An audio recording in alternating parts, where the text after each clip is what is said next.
हमारे यहाँ कुछ लोग कह रहे हैं कि पाकिस्तान की विदेश नीति बहुत तगड़ी है। उन्होंने तो संयुक्त राष्ट्र संघ में अपना जूता उतार के ठोका था टेबल पर। अब ये जो बात बार बार करते हैं ये गधे कहेंगे, इस्लामिक नेटो। सिग्नेचर करो और देखो हम लोग रशिया का ढोल बजा देते हैं। यूक्रेन की बैंड अकेले बजा रहा है रशिया। और फिर पिंजरे वाली मुनिया को, मुन्नी बाई को बताओ, this is a non agreement agreement. रात को 12 घंटे 8 से 8 वो बाहर नहीं निकलते सर। दर्शकों नमस्कार, मेरा नाम है प्रकाश ललित और आप देखना शुरू कर चुके हैं डीएनपी इंडिया। हमारे साथ हैं भारत के बेटे दीपक वोरा सर। सर बहुत बहुत शुक्रिया। भारत माता की जय, वंदे मातरम और हर हर महादेव। और जय महाकाल। मैं इस समय उज्जैन में हूँ सर, और यहाँ का बता नहीं सकता। जैसे मैं गुजरा वहां से तो क्या ऊर्जा आती है, लगता है कि बस यहीं बस जाओ सर। ये शक्ति है हमारी माँ भारती की, और खासतौर हमारी परंपरा की। सनातनी हूँ तो महाकाल का मतलब है लाइफ एंड डेथ दोनों, सभी कुछ यहाँ पर है और कुछ नहीं बचा। अब आपने प्रश्न पूछा है कि जिहादिस्तान क्या कर रहा है। अब सर मैं थोड़ा सा आपको समझाता हूँ। एक संस्था थी, यूरोप में बनी थी, उसको नेटो कहते हैं, नॉर्थ अटलांटिक ट्रीटी ऑर्गेनाइजेशन। स्थापना उसकी क्यों हुई थी? स्थापना इसलिए हुई थी कि भाई दूसरा विश्व युद्ध खत्म हो गया, और अब जो सोवियत संघ है वो कम्युनिस्ट है, हम तो कैपिटलिस्ट हैं, और हम नहीं चाहते कि सोवियत संघ पूरे यूरोप को निगल जाए। अमेरिका तो बहुत दूर था उस समय। अमेरिका अटलांटिक समुद्र के दूसरी तरफ है। तो नेटो बनाया गया, नॉर्थ अटलांटिक ट्रीटी ऑर्गेनाइजेशन, और उसमें इन देशों को शामिल किया गया जो सोवियत संघ से अपनी रक्षा करना चाहते थे। मजेदार चीज यह है कि सोवियत संघ ने भी, इतिहास गवाह है इस बात का, कहा था कि वे मुझे भी शामिल कर लो, आप लोग एक डिफेंसिव अलायंस बना रहे हो, हम लोग आपस में कुछ बातचीत करते। नहीं हुआ। फिर उसने वॉर्सो पैक्ट बनाया। अब ये थी बेटा, ये स्टेबिलिटी, इसको एक तरह की जो कहते हैं इक्वालिटी ऑफ पावर। तू मुझे ठोकेगा, मैं तुझे ठोकूंगा। अमेरिका ने तो 1945 में परमाणु हथियार बना दिए थे। कुछ साल के बाद, 5-6 साल के बाद, सोवियत संघ ने भी पहला टेस्ट किया। तो अब हो गया भाई, तूने मुझको ठोका, मैं तुझको ठोकूंगा। यहां तक कि क्रुश्चोव जो थे उस समय secretary general communist party of the Soviet union, और एक तरह से आप कहेंगे कि वहां के प्रधानमंत्री थे, उन्होंने तो संयुक्त राष्ट्र संघ में अपना जूता उतार के ठोका था टेबल पर, और कहा था कि ये जो पश्चिमी देश हैं, कैपिटलिस्ट, गंदे, बदमाश, चोर, डाकू, हम दफना देंगे आपको। चलिए अब कहानी शुरू हो गई। तो फिर क्या होता है सर, नेटो ट्रीटी में एक था कि अगर सोवियत संघ हम में से किसी एक पर हमला करेगा तो हम सोचेंगे कि हम सब पे हमला हुआ है। ये उसकी आर्टिकल 5 है। मैं आपको बैकग्राउंड बता रहा हूं कि attack on one is an attack on everybody. और सिर्फ एक बार इसका प्रयोग किया गया, जब अमेरिका पर हमला हुआ था 9/11 के बाद। एक ही बार अफगानिस्तान को ठोका था, ये हुआ था, वो था, उसके बाद कभी नहीं हुआ। अब ये जो बात बार बार करते हैं ये गधे कहीं के, इस्लामिक नेटो।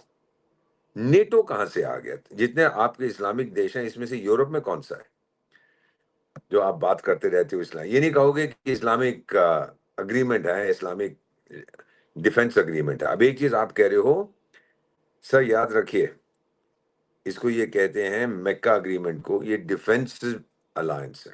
ठीक है सर? नेटो में कहीं नहीं कहा गया कि हम डिफेंसिव अलायंस है। वॉर्सो पैक्ट में नहीं कहा कि हम डिफेंस, वो मिलिट्री अलायंस है। तो ये बड़े शातिर समझते हैं आपने आपको, कह नहीं, हमने कह दिया जी डिफेंस अलायंस है। बेसिकली अगर आप डिफेंस अलायंस बना रहे, आप कहते हैं बांग्लादेश भी आएगा, ये भी आएगा, मिस्र ने तो मना कर दिया, उसको भी पूछा था। अगर आपने इस बात को, आपने डिफेंस अलायंस बनाई है तो डिफेंस अगेंस्ट हुम? आपका दुश्मन कौन है? तो ललित सर, ये जो टर्की से वहां पे जो सामान सामग्री आ रही थी, नो क्वेश्चन, चीन से भी सामान गया है वहां पर। चीन तो मेंबर नहीं है। और फिर जिहादिस्तान का आपको तो पता ही है उसने क्या क्या किया है, कि एक उसने वो लिबिया में खलीफा हफ्तार है, जिसकी आर्मी एक अपनी प्राइवेट है, वो नॉर्थर्न और ईस्टर्न लिबिया पे छाया, उसके साथ हथियार का समझौता किया कि तेरे को हथियार भेजेंगे, भेजने शुरू कर दिए। पैसे उनके सऊदी अरेबिया दे रहा था। वो चीनी हथियार हैं जो वहां पे उसने सप्लाई किए। फिर वो सूडान में भी फुदक रहा था, वहां का एक ग्रुप है रैपिड सपोर्ट फोर्सेस में, आपका राजदूत रहता है, तो मैं उसको भी दूंगा, उसके साथ भी। तो ये देखने की कोशिश करता है कि जहां पर इंस्टेबिलिटी है, खासतौर से ये मुल्ला मुनीर, कि जहां पर स्थिति सॉलिड नहीं है, मैं वहां जाऊंगा। यानी अपनी डिफेंस इंडस्ट्री को इसने उसको एक डिप्लोमेटिक फायदा उठाने की कोशिश की है। अब सवाल ये उठता है कि ये 3 देशों ने जिन्होंने बनाया है इसको, मक्का अग्रीमेंट कहते हैं ना सर, और पैगंबर का जन्म भी तो मक्का में हुआ था, वो पैदा नहीं हुआ था जंग करने के लिए, बाद में तो जो मर्जी करता रहा, लेकिन बड़ा शांति वांति की बातें क्या कर रहे, तो ये मक्का में कर रहे हैं। अब मैं आपको सीधी बात बताता हूँ, ये कहीं नहीं जाएगा ये अग्रीमेंट, क्योंकि क्योंकि सऊदी के पास ताकत नहीं है, जिहादिस्तान के पास पैसे नहीं है, और तुर्की के पास अकल नहीं है। तो ये तीनों कहीं नहीं जाएंगे सर। हाँ सर। दर्शकों, सबसे पहले क्या है कि बहुत दिनों बाद आज हमारी आपकी मुलाकात हो रही है, दीपक सर के साथ भी लंबे समय के बाद मुलाकात हो रही है। थोड़ा सा क्या है, पारिवारिक जिम्मेवारियां हैं, थोड़ी सी अचानक कुछ ऐसी परिस्थिति आई जिस वजह से ये मुलाकात थोड़ा कम हो गया है, लेकिन ये निरंतर रहेगा, चलता रहेगा। डीएनपी ऐसे ही आप तक एक्सप्लेनर वीडियोस ये सब करते रहेंगे हम लोग, और कर ही रहे हैं लगातार। तो जो नहीं देख रहे हैं आप मुझे, थोड़ी कुछ पारिवारिक स्थिति इस तरह की है जो ये मुश्किल हो रहा है। खैर, कहानी ये पूछ रहा था मैं दीपक सर, जब यूक्रेन की तरफ से जिन लोगों ने ये कहा कि आओ ये नेटो वाले पेपर पे सिग्नेचर करो और देखो हम लोग रशिया का ढोल बजा देते हैं।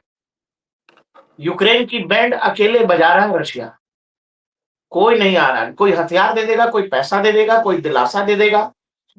आज के इंटरनेशनल कूटनीति में जो प्रधानमंत्री ने कहा 15 अगस्त में लाल किले की प्राचीर से कि भाई सब अपना देख रहे हैं, हम भी अपना ही देखेंगे। तो ये जो सब अपना देखेंगे, आज के दौर की कूटनीति का असल वाक्य तो यही है। क्योंकि जब अमेरिका के सामने बाकी नेटो के देश मिडिल ईस्ट वॉर में ईरान के खिलाफ नहीं खड़े हुए, कई देशों ने इवन अपने बेसिस यूज नहीं करने दिए यूएस को, तो ये जो आपके दोस्तों ने किया है, ये इस कहानी का इस क्या मतलब है? ये पॉलिटिकल इसके फ्रॉड है, ये किस लिए, किसके? ये सर देखिए, जिहादिस्तान जो है वो अपनी डिफेंस इंडस्ट्री जो थोड़ी बहुत उसके पास है, और चीन के साथ जो कुछ खरीदता है, तो वो सोमालिया को भी साथ उसने अग्रीमेंट किया है। और आपको पता है कि अभी 2 और देशों के साथ किया है। लिबिया में घुस गया था, और फिर सूडान में भी घुस रहा था, लेकिन वहां शायद उसकी दाल नहीं गली। तो मेरा वो देखता है कि कहाँ उसको पे अस्थिरता सर है, मैं उसको वहां बोलिए जाके। नेपाल से भी एक बढ़िया सा डिफेंस पैक्ट कर ले, नेपाल से। हाँ, मजा आ जाएगा ना। नेपाल से क्यों करना चाहिए सर उसको डिफेंस पैक जाके, मेरा ख्याल है कुछ छोटा सा आइलैंड, सोलोमन आइलैंड से जाके कर लेगा ना, वो गधा कहीं का। हाँ, इससे बढ़िया, हाँ करिए। हाँ, अब इसमें जो मैं बता रहा हूँ सर, इसमें कोई ताकत नहीं है, नहीं जाएगा। आपका दुश्मन कौन है? आपका दुश्मन इजराइल है ना सर।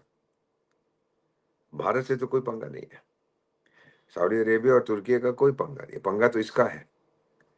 अब आर्टिकल 5 की एक चीज मैं बताता हूं सर, आप नेटो के सदस्य हैं, मैं नहीं हूं, मैं आप पे हमला करता हूं तो फिर आर्टिकल 5 आ गया, लेकिन हमला करते हैं फिर आर्टिकल 5 गया छोले खाने। आप समझ रहे हैं मैं क्या कह रहा हूं? अगर एक नेटो मुल्क नॉन नेटो मुल्क पे हमला करता है, फिर कोई आर्टिकल 5 नहीं आएगा।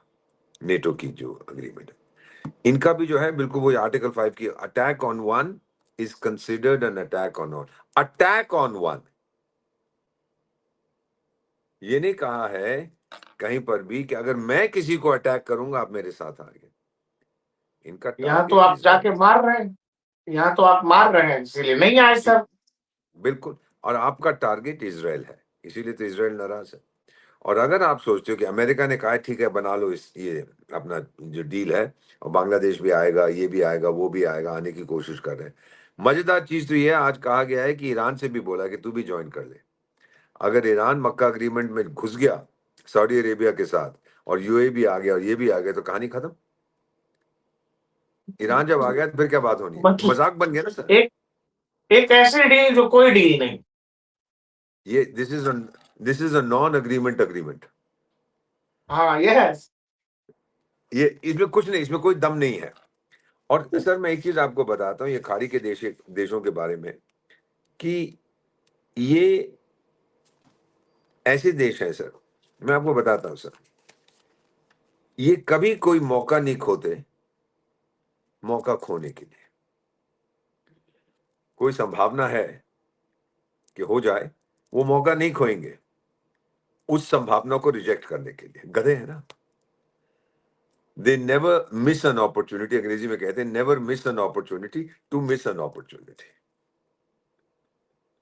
बेवकूफ है, बेवकूफ। तो इसका कुछ नहीं होने वाला है सर। बेसिकली अगर ईरान इनका दुश्मन है, नहीं, ईरान तो अब कह रहे हैं कि वो ज्वाइन करेगा। अमेरिका ईरान को ठोकना बंद कर दिया कि तू भी आ जा भाई, और अगर आप आ गए तो फिर सब आपको इसराइल के साथ दोस्ती करनी पड़ेगी। वो तो इब्राहिम अकॉर्ड्स भी साइन करेंगे। हो क्या रहा है, अब सीरिया में तुर्की घुस गया। इसराइल ने कहा तू थोड़ा आगे आ, फिर देख मैं क्या करता हूँ। इसराइल ने तुर्की में, सीरिया में कुछ बेसिस वगैरह बना रहा था इसराइल, ये तुर्की सीरिया में, तो इसराइल ने उन बेसिस को उड़ा दिया कि अब आ। तुर्की में ताकत नहीं है सर कि वो इसराइल से पंगा ले। मेरी बात मान लीजिए सर, वो नहीं कर पाएगा। तो फिर दुश्मन ईरान को आप शामिल करें तो फिर बचता कौन है दुश्मन? आपने सही कहा, नेपाल है उनका दुश्मन। नहीं, नेपाल नहीं है, शायद ब्रिटेन होगा दुश्मन उनका। क्या बकवास करते हैं। अग्रीमेंट बना दिया और यहाँ मीडिया वाले बड़ा शो, ओ ये हो गया, वो कुछ नहीं होगा। Sir let me complete by saying कि अगर मैं आपका दुश्मन हूं तो सऊदी अरेबिया और तुर्की को बोलो कि इतनी तुमको मार पड़ेगी। मेरी नेवी मंडरा रही है सर उस पूरे एरिया में, हम हवा में बातें नहीं करते हैं।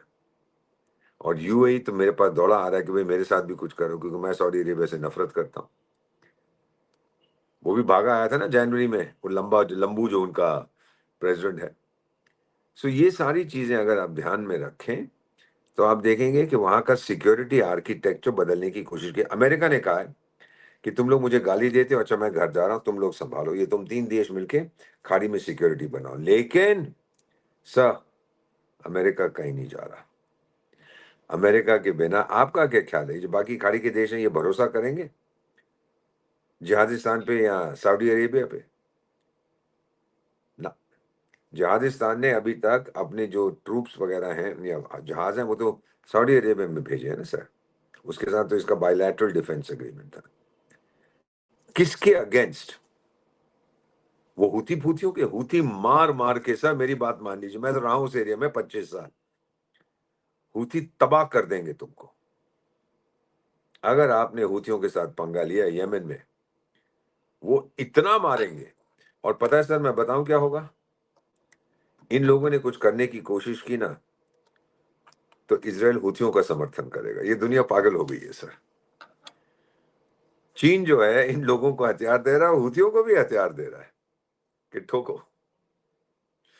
जिहादिस्तान के जो हथियार, वो जेएफ जहाज वहाज जो हैं, उनके ड्रोन और ट्रेनिंग प्लेन वो चीनी बने हुए सारे। सो चाइना बड़ा अच्छा खेल खेल रहा है कि भाई तुम्हारी तीनों को देता हूं मैं, हुथियों को देता हूं जो सऊदी को ठोकेंगे, और मिस्र ने कहा मैं तो आऊंगा नहीं। वो बांग्लादेश बच्चा सा है, वहां का कोई प्रधानमंत्री या प्रधानमंत्री गधा है। भाई तेरा दुश्मन कौन है? Bharat.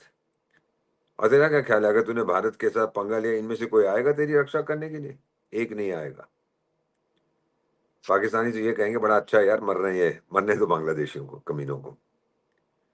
So the sir reality क्या इज सर, इसमें घबराने की कोई जरूरत नहीं है। ये मर नहीं जाएगी एग्रीमेंट, आप देखेंगे अगले साल तक खत्म हो जाए। इसको दफना देंगे सर, मक्का में ही दफना दो। नहीं, हमारे हमारे दिमाग से तो ये मरे हुए लोग हैं, मरा हुआ कहानी है, मरी हुई डील है। लेकिन जब इस तरह की तो बातें दफना होती हैं दफना तो दो ना। हाँ, रक्षा क्षेत्र में लोग बड़ी चर्चा करते हैं, डिफेंस के जानकार, रक्षा जानकार के, अरे बाप रे भारी डील हो गई।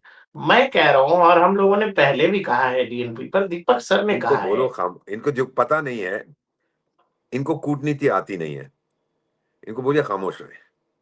क्योंकि क्या होगा सर, जब किसी को भी वहां पर समस्या होती है पहले मेरे पास भागता है। वो वहां पायलट्स आपके पानी के जहाज उड़ा के ले जाते थे, आप भारत के पास दौड़ते थे कि हमारी मदद करो। मेरी शक्ति देख ली है ना सर, मेरे शिप्स वहां मंडरा रहे हैं। ईरान को भी मेरी शक्ति का एहसास हो गया, सबको हो गया। और फिर पिंजरे वाली मुनिया को, मुन्नी बाई को बताओ कि तू देख, तेरी समस्या हो रही है तालिबान के साथ, तेरी समस्या हो रही है ईरान के साथ, तेरी समस्या हो रही है सिंध के साथ, तेरी समस्या हो रही है बलूचिस्तान के साथ, तेरी समस्या हो रही है खाबिर पख्तूनख्वा के साथ, तेरी समस्या हो रही है पीओके में। तो पहले उसको तो समझ। बल्कि सर, बलूचिस्तान ये का आपको एक चीज बताता हूँ सर, आपको जान के खुशी होगी कि रात के 8 बजे के बाद, और ये मैंने आपको बताऊंगा पहले कहाँ देखा है, और सुबह 8 बजे तक 12 घंटे पाकिस्तानी फौज को हुक्म है कि आप सड़कों पे नहीं निकलेंगे। आप अपने जो उनके कंटोनमेंट होता है सेंटर, वहां बैठेंगे। रात को बलोच राज करेंगे, दिन में तुम छोटे मोटे टुकड़ों में जाके तो एक आधी गोली फायर करके वापस आ जाना, नहीं तो बलोच मारेंगे आपको। ये तो हालत है वहां पर। रात को 12 घंटे 8 से 8 वो बाहर नहीं निकलते सर। और डरते ये भी हैं कि उनके कैंप को तभी तो बलोच उड़ा रहे हैं, नहीं तो कैंप को क्यों उड़ाएंगे? को सड़क पे ठोको। अभी सड़क पे आते नहीं तो फिर अच्छा कैंप को दीपक हमला सर, करते हैं। आपको आपको एक बात माननी पड़ेगी कि ये सर लाहौरी चूरन कितना असरदार होता है। देख ये लीजिए। लोग क्या तगड़ी चूरन बेचते हैं सर। इनका बलूचिस्तान में क्या हाल है, केपीके में क्या हाल है, पूरा का पूरा डोरन लाइन कब एक्टिवेट होता है, कब डीएक्टिवेट होता है, किसी को अंदाजा नहीं है। पीओजेके में लोग हिंदुस्तान जिंदाबाद, हम पाकिस्तान नहीं मानते, पाकिस्तान से हमारा कोई रिश्ता नहीं, ये सब चल रहा है। और ये लोग उस बलोच इलाके भी को तो यही आजाद कह रहे कश्मीर हैं। कहते हैं। हाँ। बलोच भी तो यही मांग रहे हैं कि भारत के साथ जुड़ जाएं किसी तरह से, भाई हमारा तो कॉमन बॉर्डर भी नहीं है। और सर एक चीज और जो अभी आपने बात की ना, जिक्र किया कि आजाद कश्मीर, आजाद है ना वो, तो पाकिस्तान को तो कोई डीलिंग नहीं है वहां पे, वो तो आजाद है ना। आप खुद ही कहते हो आजाद है, हमारा कोई लेना देना नहीं है, गधे हैं आप। अबे चाणक्य को समझोगे नहीं तो कुछ नहीं होगा। मेरे पास आओ, मैं तो शागिर्द हूँ उसका, मैं तो संतान हूँ उसके, आपको सिखाऊंगा, आपके बाप को मैं कूटनीति सिखाऊंगा क्या नहीं, होती है, जो आजाद आजाद कर शागिर्द तो कितने सालों तक। शागिर्द तो वो भी थे, शागिर्द वो भी थे, उन्होंने पतलून उतार दी, क्या करेंगे। 10 मिनट तक उन्हें शागिर्द रहेंगे सब। मैं आपसे इतना अर्ज कर रहा था ललित सर, आप बहुत जानकार हैं, दुनिया भर में आपकी छवि है। मैं इतना बता रहा हूँ कि आप लोगों ने अपने घर में आग लगा दी है, क्योंकि दुनिया का सबसे गंदा इंसान पाकिस्तानी पंजाबी मुसलमान है। आपने अपने घर में आग लगाई। ये जब आप कहते हैं और ना, मुझे मजा आ जाता है, देख कसम लीजिए से। सर, अब सर पठान का बेटा हूँ, सिखनी का बेटा हूँ, पंजाबी बोलता हूँ, पश्तो बोलता हूँ थोड़ी बहुत, लेकिन बेसिक चीज ये गधे हैं ये लोग। ये अब शोर पाकिस्तानियों को मचा रहे। कब समझ आएगा, नहीं ये आएगा सर, नहीं पाकिस्तानियों आएगा, को कब समझ आएगा। नहीं आएगा सर। जिस दिन समझ आ गया कि हमको भारत के साथ दोस्ती करनी है, फिर लोग पूछेंगे कि फिर अलग क्यों हुए। हमने तो आपको बाहर नहीं निकाला था, आप खुद छोड़ के चले गए, और इसको 80 साल हुए हैं। 80 साल में याददाश्त खत्म नहीं हो जाती। जब आप भारत की तरक्की देखते हो, और मैं मजाक नहीं कर रहा सर, आप पर कैपिटा, मैंने बताया ना, अभी मैं उज्जैन में हूं, मैं इंदौर एयरपोर्ट पे उतरा, वहां से ड्राइव करके आया।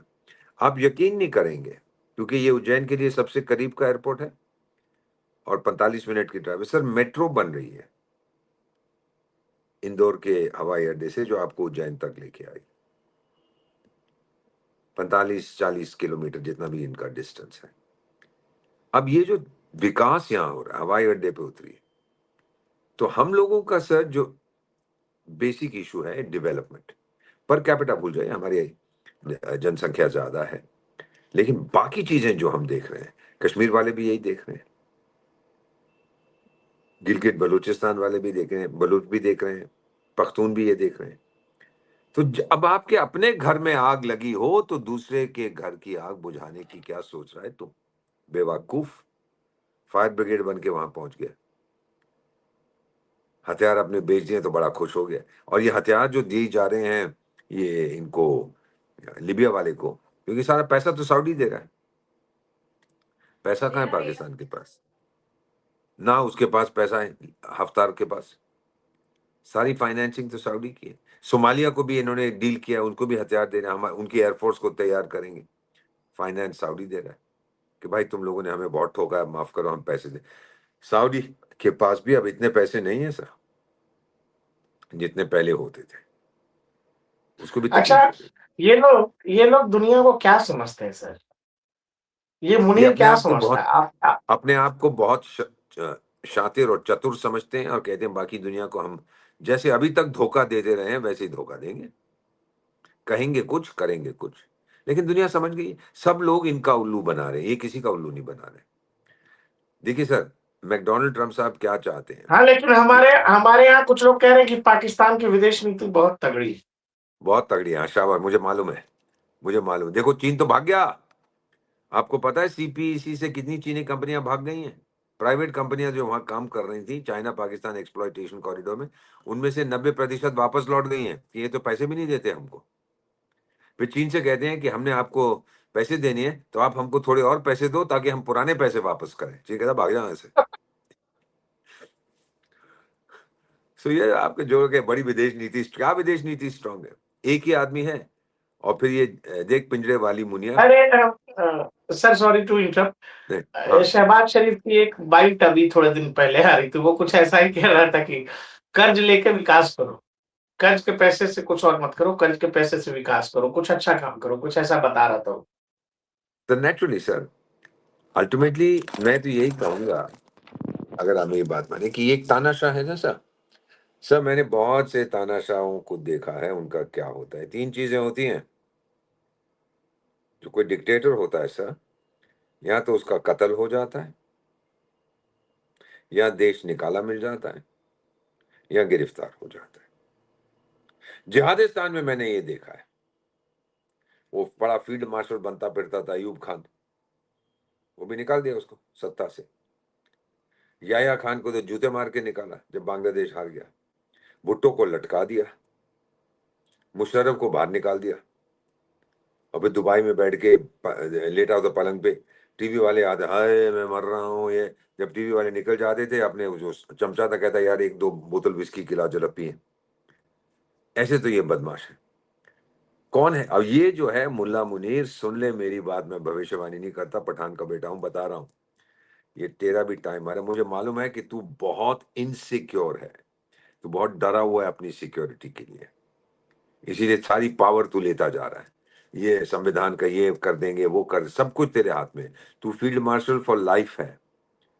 और तू अगर किसी दूसरे जनरल को देखे और जनरल का चेहरा ना पसंद आए तेरे को, तो तू कह सकता है कि और भाग जाए यहां से, तेरे को निकाल दिया। सब कुछ तेरे हाथ में है, लेकिन फिर तू डरता है क्योंकि कोई नाराज तुझसे। सर ये मैंने कहाँ देखा है, सूडान में देखा है, तानाशाह उमर हसन अल बशीर निकाल दिया नौकरी से, अब जेल में बैठे, सजाए मौत हो गई है। अब पता नहीं कब फांसी देते हैं कि नहीं, ये भी नहीं पता।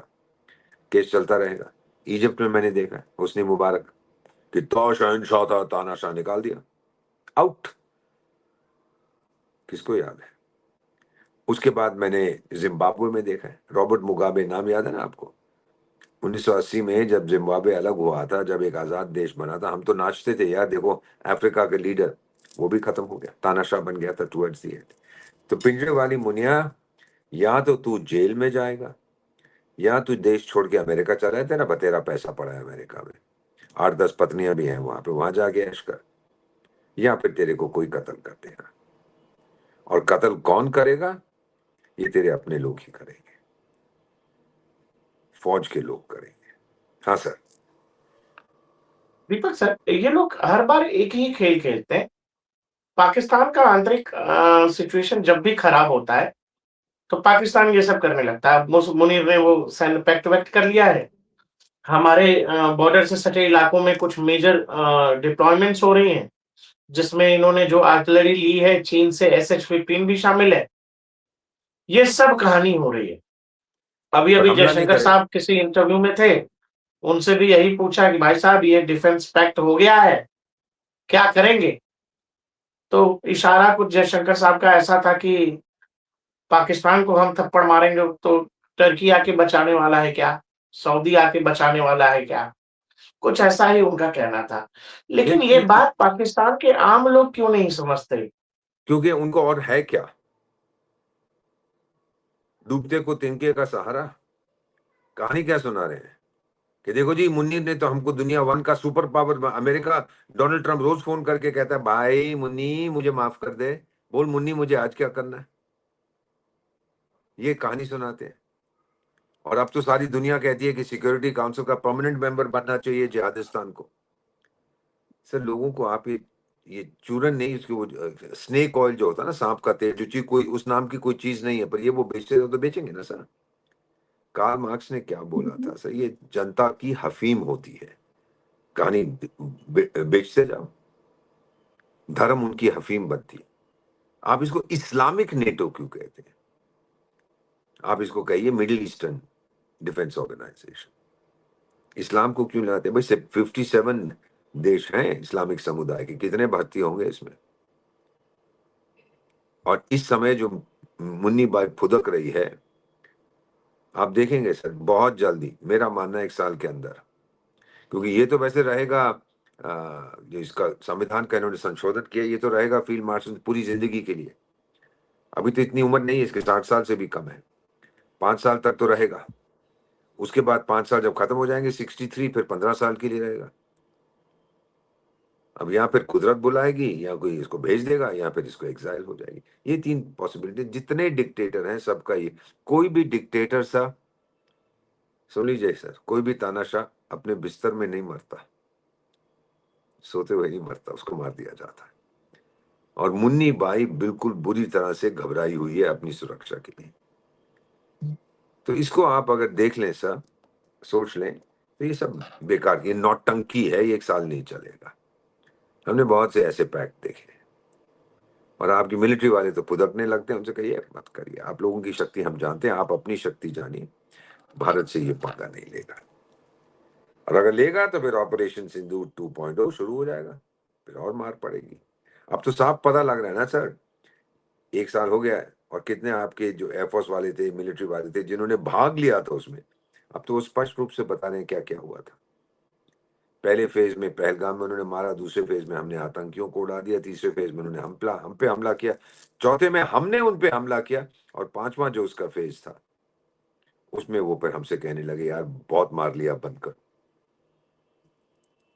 ये चीजें जो है सर, ये सब आजकल तो आपने देखा होगा, हमारे फॉर्मर एयर मार्शल ये वो जिन्होंने भाग लिया था, वो सब बता रहे हैं क्या हुआ, सच्चाई क्या है।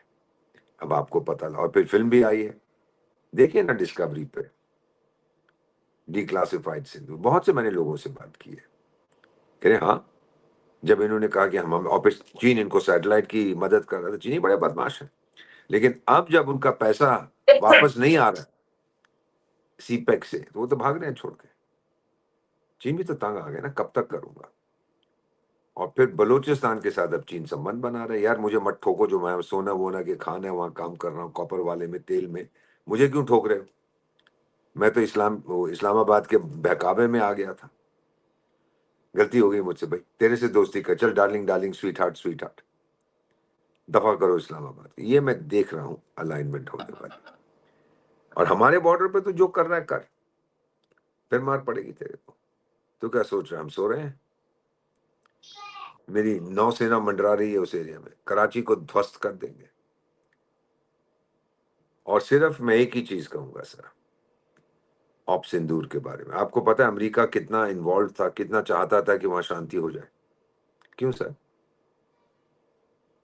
अमेरिका का क्या लेना देना है? मान लीजिए 10 करोड़ भारत, मान लीजिए परमाणु हथियार दोनों के पास हैं, 10 करोड़ मर जाते, तो डोनाल्ड ट्रंप क्या कहता है? ब्रेकफास्ट खाना बंद कर देता या भूख हड़ताल करता? तो उसको क्या फर्क पड़ता है? लेकिन उसके एसेट्स थे वहां पर, मेरा अपना मानना है। उसके कुछ न्यूक्लियर चीजें पड़ी थी, इसीलिए वो चाह रहा था बंद करो बंद कर, नहीं तो और समझ नहीं आता मुझे क्यों बंद करवाएगा। आप समझ रहे हैं मैं क्या बोल रहा हूं? अगर उसकी उसकी 2 दुकानदार आपस में भिड़ रहे हैं, तो एक तीसरा कहता है यार उसको मत मारो छोटे वाले को। क्यों भाई? तेरा चाचा है? नहीं, कमीजें वहां जो पड़ी हुई हैं बिकने के लिए वो मेरी हैं, उसको मत आग लगाओ। तो इसीलिए तो हम पे जोर डाल रहे थे। ये भी बात सच्चाई आएगी आपके सामने कुछ समय के बाद। इसीलिए तो अपना एक जहाज भी उड़ा दिया था कि रेडिएशन लीक हुआ है कि नहीं हुआ है सिंदूर में, ये सब पता है। पाकिस्तान अभी तक तो गलत बताया गया था, अब जो मूवीज आ रही हैं सारी, जो कुछ आ रहा है, जो बातचीत हो रही है, अब वो समझने लग गए हैं कि हम तो बकवास कर रहे थे। हमारे को चूरन खिला रहा था। सो अब जो है और एक चीनी जहाँ एक फ्रेंच पायलट था, वो चाइना के लिए बहुत काम कर रहा, कहता जी रफाल तो हमारा कुछ भी नहीं है, चीन के जहाज कितने अच्छे हैं। उसको फ्रेंच सरकार ने गिरफ्तार कर दिया, फॉर्मर पायलट, कि तू चीन के लिए स्पाइंग करता है, तू तो जासूसी करता है उनके लिए। पैसे के नाम पे तो सब कुछ करते हैं ना अंग्रेज। तो सर मेरा आपसे अनुरोध यही है, करोड़ों लोग आपका प्रोग्राम देखते हैं सर डीएनपी पे, कि इसमें जान नहीं है। ये पैक्ट अभी जिंदा है, अभी जिंदा हुआ अगस्त में, अगले साल अगस्त तक इसके ऊपर मातम परेड होगी। मर गया मर गया मर गया। और इजराइल पे अगर किसी ने हमला करने की कोशिश की, सीरिया में इजराइल के रक्षा मंत्री ने कहा था कि तुर्की अब नया ईरान बन गया है, ईरान से समझौता हो जाएगा, मेरा मानना है। और फिर अगर इन्होंने इजराइल से पंगा लिया तो इजराइल इनको छोड़ेगा नहीं सर। और यही जो मैंने आपको बात की अमेरिका की क्या इन्वॉल्वमेंट थी, इससे एक चीज साबित होती है, अमेरिका के सिपाही भी तो थे ना वहां पर सर। अगर आपने अपने परमाणु न्यूक्लियर एसेट्स रखे हैं तो आपको लोग भी तो चाहिए, वो भी तो कुछ मारे गए थे ना सर, जब हमने नूर खान एयरबेस को खासतौर से और बुलारी को उड़ा दिया था। वही तो इनको बहुत चोट लगी ना, तभी तो हमसे कहने लगे यार कितना मारोगे हमको, हमने तो सब खत्म कर दिया था इनको। So you will see that जो कहते हैं पाकिस्तान इसके साथ, और कल पाकिस्तान जाके अर्जेंटीना से कर लेता है तो मेरा क्या लेना देना है उससे, मुझे कोई फर्क नहीं पड़ता।